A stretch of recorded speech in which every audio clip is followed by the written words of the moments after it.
Salut à tous, c'est Hunter404 et on se retrouve aujourd'hui sur la chaîne Zone 404 pour une news. Mais un truc de fou, j'en revenais pas quand j'ai vu ça. Aujourd'hui, les gens, on va bientôt avoir un nouvel épisode de Dragon Ball Z Budokai Tenkaichi avec le numéro 4. C'est vraiment un truc de fou, j'arrive pas à y croire. Faut savoir que cette licence, bon déjà, elle était extrêmement appréciée. Faut savoir que les Budokai et les Tenkaichi, littéralement, on les a mais saignés quand on était gamin. Mais en plus de ça, cette licence, ça fait au moins 10 à 15 ans qu'elle a disparu. Le dernier Tenkaichi, de mémoire, c'était le 3 sur PS2, et ça doit bien remonter à 2008, grand max 2009. C'est juste un truc de dingue de revoir cette licence émerger, parce qu'avec tous les souvenirs, toutes les bonnes choses qu'on a vécues dessus, franchement, ça lui fait vraiment honneur. Et donc pour cette news, on a eu un tout nouveau trailer, et franchement, je vous le laisse juste ici, il faut absolument que vous voyez cette pépite.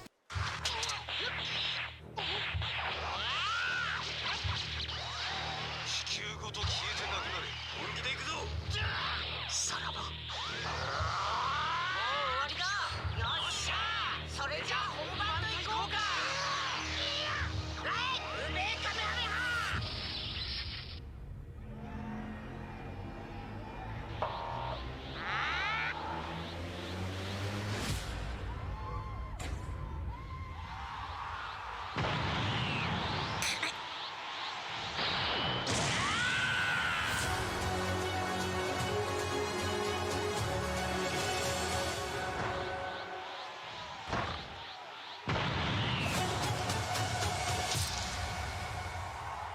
Eh, franchement, ça on voit quand même. Alors du coup, au niveau des supports, on n'a pas encore trop d'informations, à savoir si voilà, ça va être que sur PS5, Xbox, etc., PC, ou si ça va aussi être potentiellement sur Switch. Ça, on n'a pas trop d'informations. On sait pas non plus trop au niveau de la date quand ça sera. J'ose espérer que d'ici peut-être un an, on puisse l'avoir, ça pourrait vraiment être cool. Mais ce qui va être génial surtout, c'est de pouvoir avoir un mode online sur un jeu comme ça. Parce que vraiment, le truc qui manquait, et c'est ça qui était dommage, c'est que le jeu était presque venu trop tôt dans l'air du temps, c'est qu'en fait, les Tenkaichi étaient juste mais géniaux à jouer en termes de combat. Vraiment, quand on invitait son pote, qu'on jouait avec son frère ou avec son copain dans le quartier, on adorait se foutre sur la gueule avec tous les personnages de la licence. Mais vraiment, ce qui manquait à ce moment-là, c'était un mode online. Parce que pour le coup, en 2007-2008, alors il y avait déjà quelques modes online, mais c'était sur des trucs ultra spécifiques. C'était des jeux souvent PC, des jeux comme WoW, etc. Et donc forcément, bah, les consoles comme PS2, GameCube de l'époque, bah, le mode online, voilà, à part Xbox, il n'y avait pas grand-chose, quoi. Donc là, juste le fait de pouvoir se dire qu'on va pouvoir rejouer à une version de Dragon Ball Z Tenkaichi, mais potentiellement en online, potentiellement avec un système de classé, mais ça va juste être un truc de fou. Genre vraiment, je suis trop hype, j'ai littéralement des frissons, parce que c'est juste un truc de fou. Je pense que comme beaucoup d'entre vous, bah, Dragon Ball c'est clairement notre franchise d'enfance, et puis les jeux Budokai et Tenkaichi, c'est vraiment quelque chose mais qu'on a vécu de super fort quand on était gamin, quoi. Et je pense que beaucoup de jeunes joueurs aujourd'hui, quand ils voient des gens de mon âge qui s'extasient devant cette nouvelle, ils doivent se dire ouais, enfin, ok, tu vois, genre t'as bien aimé Dragon Ball Z, Tenkaichi, etc. Mais voilà, ça va juste être un autre jeu DBZ comme les autres, comme ceux qu'on a eu par exemple, comme DBZ Kakarot, comme l'autre jeu de combat, je sais même plus comment il s'appelle. Mais en gros, beaucoup de gens vont pas comprendre pourquoi on est autant hype, mais c'est que vraiment, je pense que vous vous rendez pas compte pour certains, mais à ce moment-là, les Budokai et les Tenkaichi, c'était une religion à cette époque. Ces jeux-là, DBZ sur PS2, mais littéralement, tout le monde les avait en fait, quoi. C'était vraiment le jeu de combat par excellence dans le domaine des mangas sur les jeux vidéo. Je me rappelle même plus, mais le nombre d'heures que j'ai dû passer sur cette espèce de map un peu bizarre, style jeu de plateau sur Budokai 2, ou encore, mais les heures que j'ai passées à chercher les Dragon Ball dans le monde, entre guillemets, l'open world de Budokai 3, ou encore, mais toutes les fois où je me suis tabassé au système de combat de la tour Karine contre des espèces d'équipes qu'on avait, équipe Cyborg, équipe Freezer, équipe Boo, etc. Mais c'était juste un truc de fou. Et vraiment, genre, je vais vous dire un truc, c'est que j'attends énormément de cet opus.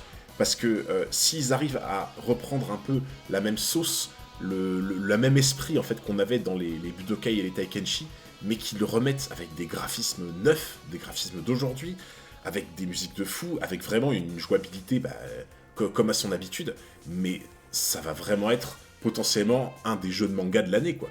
Vraiment, mais ça peut être un truc de malade mental. Parce que déjà, comme je l'ai dit, pour ceux qui connaissent pas trop les Taikenshi parce qu'ils sont trop jeunes, déjà dites-vous un truc, c'est que quand Dragon Ball Z Budokai, le premier Budokai du coup est sorti, alors forcément au niveau du gameplay, c'est-à-dire vraiment enfin pas vraiment gameplay, mais plus au niveau de la maniabilité, des techniques, etc.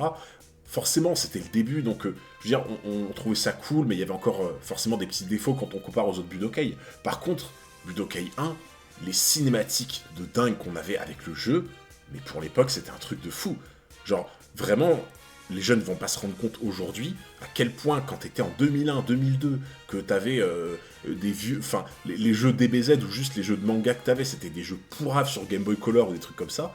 Quand tu passais d'un seul coup à la Play 2 avec les graphismes de l'époque qui étaient un peu révolutionnaires dans son temps, que tu voyais des cinématiques, et des cinématiques vraiment quali déjà, mais surtout d'en voir autant. Parce que pour le coup, Budokai 1, je sais pas si vous vous souvenez, mais vraiment, niveau cinématique, on était gavés. On avait, mais au moins 15 minutes faciles de cinématique dans tout le mode histoire. C'était un truc de fou pour l'époque. Après, il y a eu Budokai 2, où vraiment le jeu de plateau, ça a vraiment divisé. Il y en a qui ont aimé, pas aimé. Moi, j'ai juste adoré. Il y avait un petit côté stratégique. Les musiques que t'avais un peu style jazz en fond, c'était juste un truc de fou. Et forcément, tout le monde se rappelle de cette espèce d'open world où tu te baladais sur la map à je sais pas combien de kilomètres heure dans Budokai 3. Vraiment, je veux dire, plus les Budokai ont avancé, et plus on a senti que, au niveau de la maniabilité des techniques, c'était encore plus fluide qu'avant, il y avait plus de combos, les techniques étaient trop belles, les Kamehameha étaient trop réussis, et vraiment, tout ça, ça c'est encore plus, ça a explosé encore plus quand on est passé au Taikenshi, parce que même si une partie de la communauté, et j'en ai fait partie au début, on était un peu divisés, on s'est dit, ouais, mais les Dragon Ball Z en jeu sur Play 2, voilà, c'est des jeux 2D, quoi. On a envie de garder des jeux 2D. Et au final, ça a divisé, mais plein de gens sont revenus sur les Budokai Taikenshi parce que, ok, on passe en 3D, c'est pas trop le même style de jeu, mais c'était un truc de dingue. On pouvait manipuler des personnages qu'on n'avait jamais eu, on pouvait manipuler carrément des personnages comme Dr. Willow, comme les soldats de Freezer. Ils avaient tous des techniques bien à eux, même si des fois on avait certains qui se répétaient au niveau des techniques.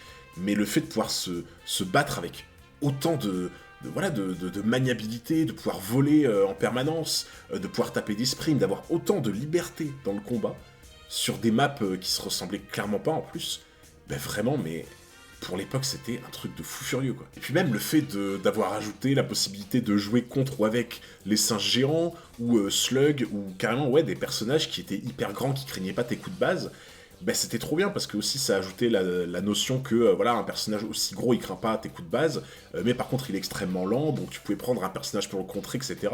Vraiment, les jeux Budokai Taikenshi, même si certains n'ont pas aimé le passage 2D à 3D, c'était tout simplement des masterclass. Du coup forcément, comme beaucoup d'entre vous, j'attends énormément de ce Budokai Taikenshi 4.